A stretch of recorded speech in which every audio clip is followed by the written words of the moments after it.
Welcome. Thanks for having me on. This has gone international now with what I'm sharing. Last weekend I did a 3-hour symposium called Discipling the Nations. He's got it on his website. It's available on my website. It's available on YouTube. Because the reason it went international was real simple. All the British Commonwealth nations, including Canada and Great Britain, of course, and Australia, New Zealand, South Africa, India, Pakistan at one point, were all under the umbrella of British common law. So if that makes sense to everybody. This is my award-winning book. This is the second edition. Please buy the second edition and not the third edition.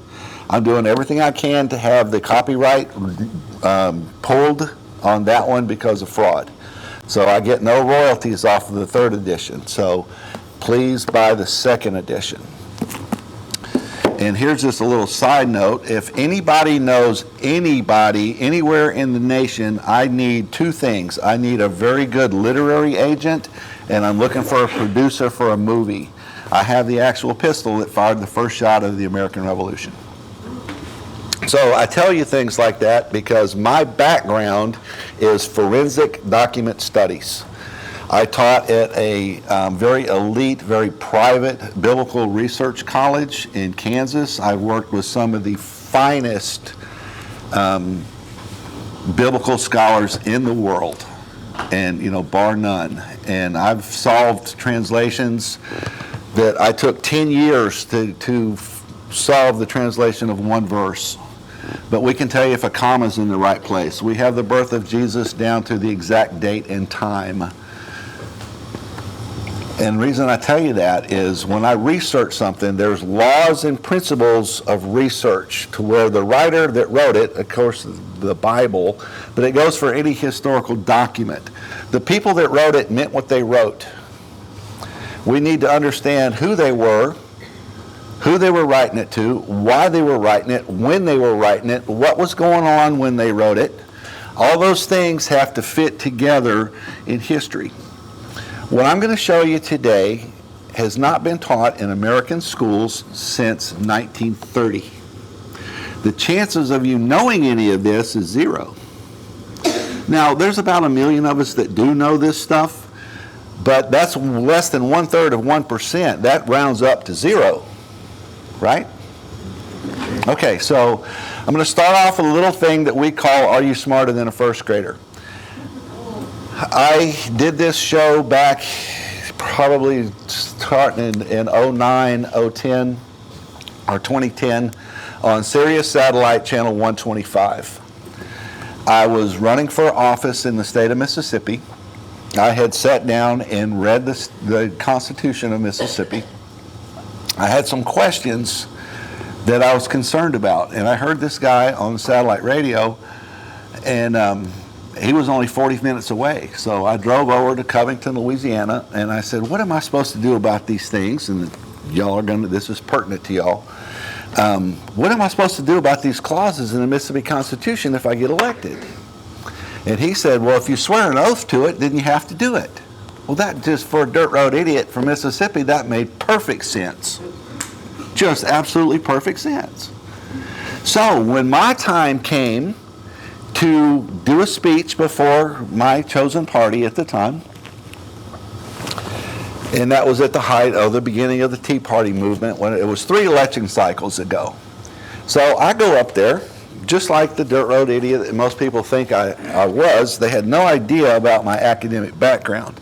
I've been homeless 4 times, started companies, and built myself up to different things. But anyway, I sat down and I read the Constitution of the state of Mississippi. So what I did when it was time for me to stand behind a lectern like this to a group of people, I was running against Diane Peranich. Does anybody remember that witch? We were neighbors. And so somebody dared me to run against her.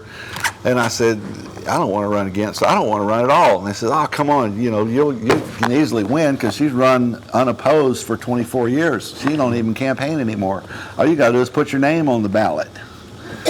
So with me running against her, I decided, well, everybody in the state got excited about somebody running against her. So my party of choice had never paid any attention to my district since the Civil War.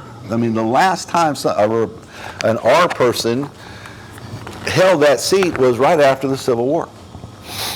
So, and she was the worst. She was the Nancy Pelosi of Mississippi. That would kind of, yeah, she was running the state in that direction. So anyway, not knowing anything about politics, not knowing anything about Mississippi other than the good old boy system, because I'm from Clinton, Mississippi. I grew up there. And we used to laugh about people in Mississippi that you could make $50,000 a year, drive a Buick, be part of a golf club, and think you're a millionaire. Let me tell you how it is, boy. And I heard that every family reunion I ever went to. I'm also an Oustakan. I don't know if you know about Oustakans, but the Sicilians are scared of the Oustakans. My family used to run Capone's operation out of the Mississippi Gulf Coast.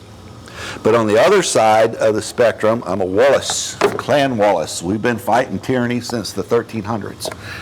My signet ring here, I'll show you how it pertains to what we're doing here today. So, this is where my demise in life and the greatest adventure I've ever been on in life started. And it started here with the preamble.